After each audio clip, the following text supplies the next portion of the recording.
Welcome. It is the office. It's Lagos Talks 91.3, 35 minutes now past the hour of 4. And we are bringing you the latest on the office to you.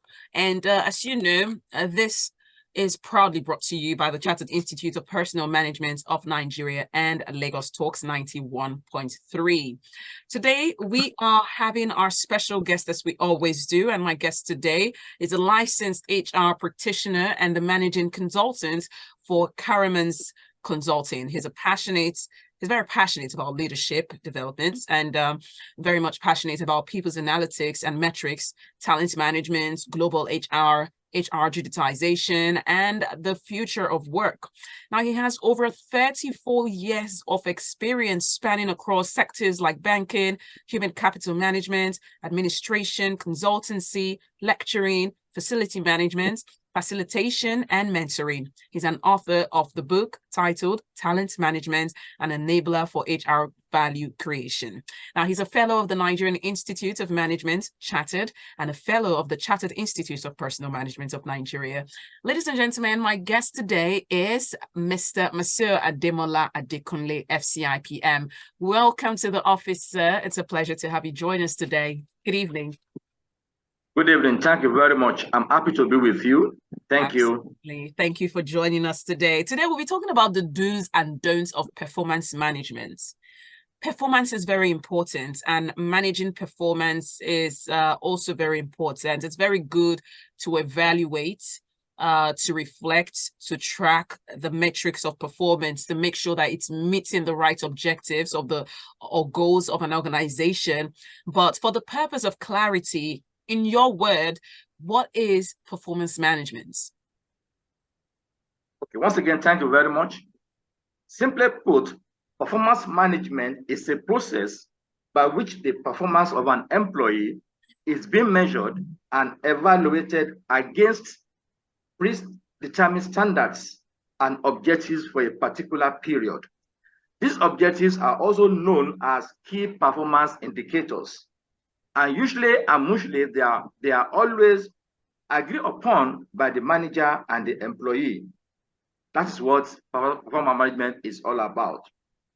And in the conventional or traditional system, the evaluation is being done on an annual basis or twice in a year.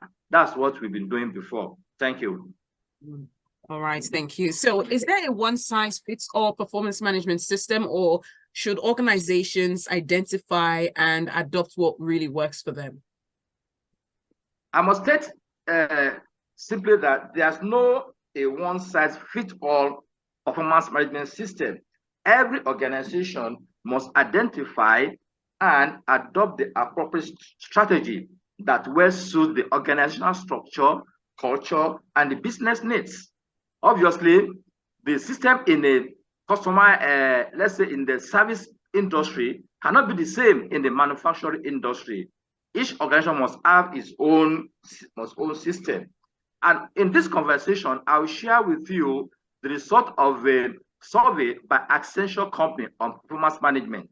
In this survey, it says that 41% of the respondents say that one-size-fits-all performance management system does not support an effective performance management. Thank you. All right. Thank you so much for bringing us a distinction between that. So what outcomes define effective performance management? I mean, when can you truly say that performance management is effective? Okay, so it will be effective, number one, if you say that, like I said, in the traditional performance management, we used to have an annual or twice a year system. But now, what we now have is what we regard as an ongoing, instant, constant, and regular constructive conversation between the manager and the employee. When you have that, the system will be very effective. In the report I mentioned, it stated that any company that does that constant review feedback, in one company, they have 30% reduction in turnover in that particular company. Secondly, it must clearly communicate the goals and objectives to the employee. And the system must lead to employee growth and development. In that survey again, it says that 50% of leaders that surveyed say that what all employees are looking for, they are looking for development in their career.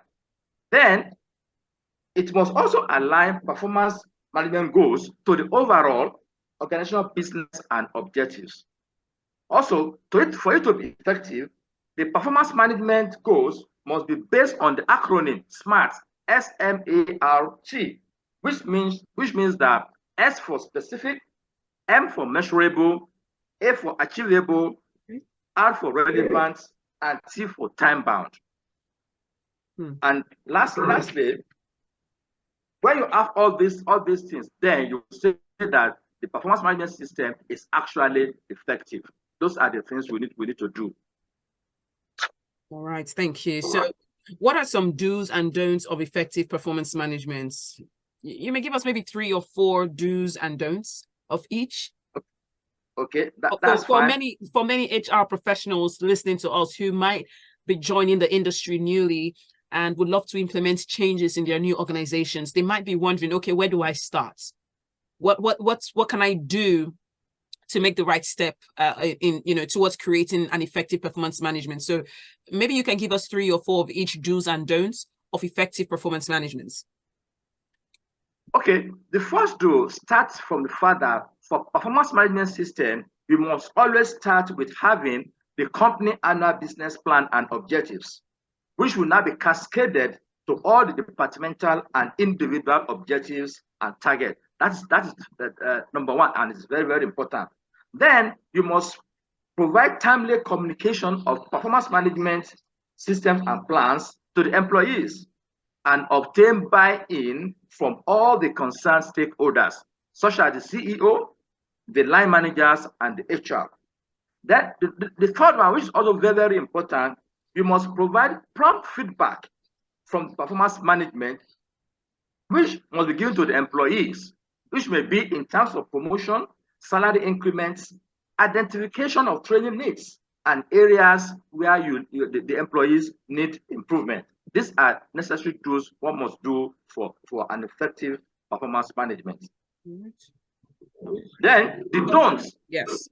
Okay. Can I go on? Yes, please. Go ahead, sir. Okay. So for the don'ts, for performance management system, you must not make it rigid, it must not be complex, and it must not be time consuming. Then you must not give ambiguous objectives and expectations to the employee. You must not use negative feedback that will discourage the employee. Lastly, you must not use performance management as punitive and fair striking measure. Those are the things one should not do with performance management system. All right, thank you. So some organizations tend to focus on activities instead of results. What is the impact of this on the overall performance of an organization? Does activity matter? And since, some... So I'll start with say... Go ahead. Go on. Okay. So, no, finish your statement. All right, sir. So some organizations focus more on results, focus more on activities rather instead of results. So what is the impact of this on the overall performance of an organization? So I will start by saying that normally the end justifies the means. Okay? Performance management must be result oriented. Are you with me? Yes, by focusing on activities instead of results, you will not achieve the desired results.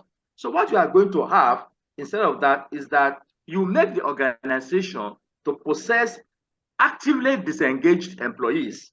Okay? Oftentimes when they are in the office, they are just showing presenteeism. They are there in the office, but they are not contributing to the growth of the company. There will be high turnover. Okay, you have demotivated employees, leading to organization failure and lack of positive performance. So result is key in performance management and not the activities. All right, thank you for setting that straight. So in your opinion... Hello? Yes, I'm here, I can hear Hello? you. Okay, am I clear? Yes, absolutely, you're clear. Now, in your opinion, who Hello? should be... Mm. Who should be the driver of performance management? Should it be the line managers or the HR? Whose shoulder does this responsibility fall on the most? Line managers or HR practitioners, and why? Okay, so there's no doubt about this at all. In performance management, the line manager is the driver of performance management system.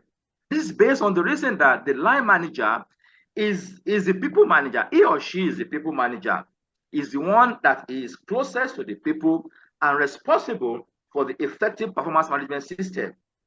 In his roles, the line manager sets the targets with the employees. It provides the constructive feedback to the employees. Okay, but on the HR, on the other hand, he owns the systems. Okay, he owns the strategy and the process, and ultimately he ensures that the overall continuous improvement of the organization is achieved. That's what HR does. The line manager is the driver and is solely responsible for effective performance management. All right, thank you. I think that's all that we have today. Do you have any final words to share with us before you go on performance management in general? Okay, let me just say that the era of an annual or twice a year performance management is going to an oblivion and archaic. What we now do now is a constant constructive feedback to the employees in terms of regular check-ins. Okay, and what is in demand now is customized performance management system, where employee will feel they own the system by themselves. And in that survey I mentioned, it said that 77% believe that customizing is essential for the future of work. Okay, there's also concern to HR now. How do we measure employee performance from the hybrid workspace we have now? How do we measure performance of people working from home? We need to look at that. And for performance management, the millennials, they're actually providing very strong voice on the change in the system. Right. Okay, so we need to look at this. In fact, the millennials, 62% of them, they felt they were sidetracked, they were not carried along for the process. And why 85% of them want the system to be changed to a constant review system. Thank you. All right. Thank you so much. Thanks for joining us today on The Office. My guest today is Mr. Mansur Adekunle, who is a licensed HR practitioner and a managing consultant for Karemanz Consulting. He's a passionate leader and very passionate about leadership management, as you can expect, also with people's analytics and metrics, talent management, global HR digitization, and the future of work. And if there's one thing I would see as a takeaway for me, would be that the days of annual or biannual review or performance management is over. I think this, since it now lies more on the line managers, you can never really stop performance management. At every time or every given time, you should be able to look at the performance, track performance, and hinge that on the results that you're getting.